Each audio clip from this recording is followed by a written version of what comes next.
Hi everybody, today we're here with Blind Guardian. So let's start from where you left us, such as it's almost 5 years since your last studio release At the Edge of Time was published. What happened in the meantime? We try to be busy, and keep ourselves out of trouble. We were on tour for almost 2 years. That was not as we have originally planned. There was just so many requests coming in that we couldn't stop touring. This was the first 2 years. Then we decided to release a best-of album, Memories of a Time to Come. That killed some time as well. As well did a Traveler's Guide Through Space and Time. When that was finished, we immediately started songwriting and did our best to be finished with the whole thing as quick as possible. But since quality demands time, it took a while. It was more or less 2.5 years until we were ready to release a new album. The production was very demanding, and so was the songwriting. The title of your new album is Beyond the Red Mirror, and you have already used the concept of the mirror in your songwriting. What does it mean to you? Well, the mirror in general is a great symbol. You can look through, you can look in, you see something, but you will never reach the other side. And this is where the inspiration comes from and where the magic lies. We did that on Imaginations from the Other Side when we started working with that mirror frame, which delivered the 2 different dimensions. And I just took it up from there, because I felt that musically we have had 2 different types of songs. The one were classic and very organic, and the others were more the ones which had a dystopian, cineastic, futuristic aspect. And therefore I needed 2 different dimensions to deal with in the lyrics. And since the songs had such a natural flow, I thought, a straight concept for it would be great. And that's where we pick it up. And what about the sound of this new album? Did you experiment something new? I heard about something down-tuned guitars this time. Yes, for the first time I tried to write songs with a 7-string, and it was quite an experiment, but it came out really good. And I like this darker sound, gives a new flair to the songs, and we have a more brutal approach with the fast songs. It's for sure a thing that I want to continue to experiments with. Great. One of the songs of Beyond the Red Mirror is called At the Edge of Time, and it's evoking, of course. What is the relationship between this song and your album At the Edge of Time? That's fairly small. I'm about to say coincidence. The relationship is created due to a fact which a fan once mentioned to me. There is a line in And the Story Ends which says At the Edge of Time. And since the concept on this album is built up on imaginations, this is why I closed the circle. And it's a nice coincidence that we also had the album title.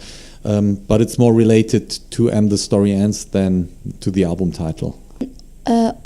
All your album represent a journey through a magic world. Could you tell us where you're taking us now this time? There are 2 different worlds. One is a more medieval sort of fantasy world, which has turned into a disturbed 1984 George Orwell world.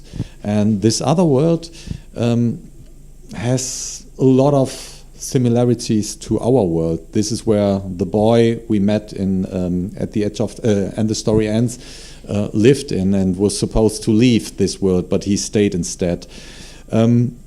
This world turns into a more mystical place due to the fact that some of the magic of the other world has been left due to the decision of the boy. And since in a world like ours magic wouldn't do for good, it is abused by the authorities who start a sort of project in awaking old gods and abuse them to improve their power. And at the same time, they start time traveling to change history and religious events. And they are just stopped by a creature called time. During every concert, you manage to create a deep and strong relationship with your audience. How does this influence the composition of a new song? Do you think about the response of the live audience while composing?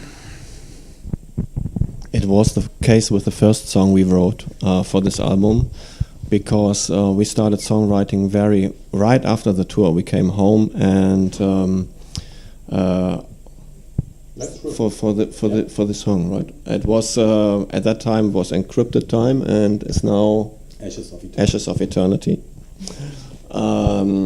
We still had this feeling, from the feedback of the fans that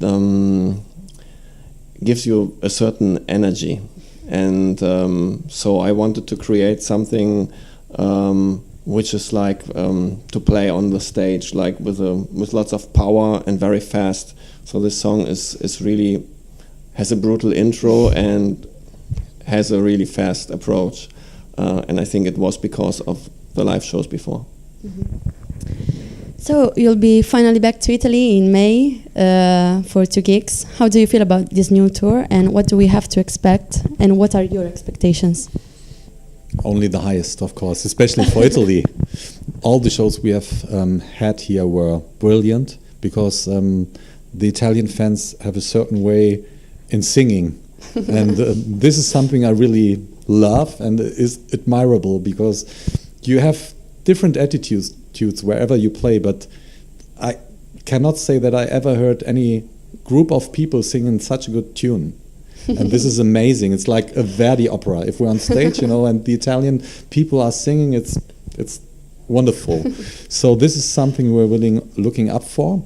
At the same time, I have to say that we, after 2 years more or less abstinence of stage, definitely abstinent of touring, we're really hungry to get on stage again and stay on the road for a while. 2.5 months, which is the time the European tour is going to last, is a challenge, but we have nothing but great expectations and are in the right mood to do so. And up to the end of the year, I suppose we will finish the whole world tour, and afterwards we will be exhausted and happy to be at home. So this was the last one, so thank you so much for your time. And if you want, you can leave a message to our readers and to your Italian fans. Join us on the quest, enjoy Beyond the Red Mirror, and see you in May.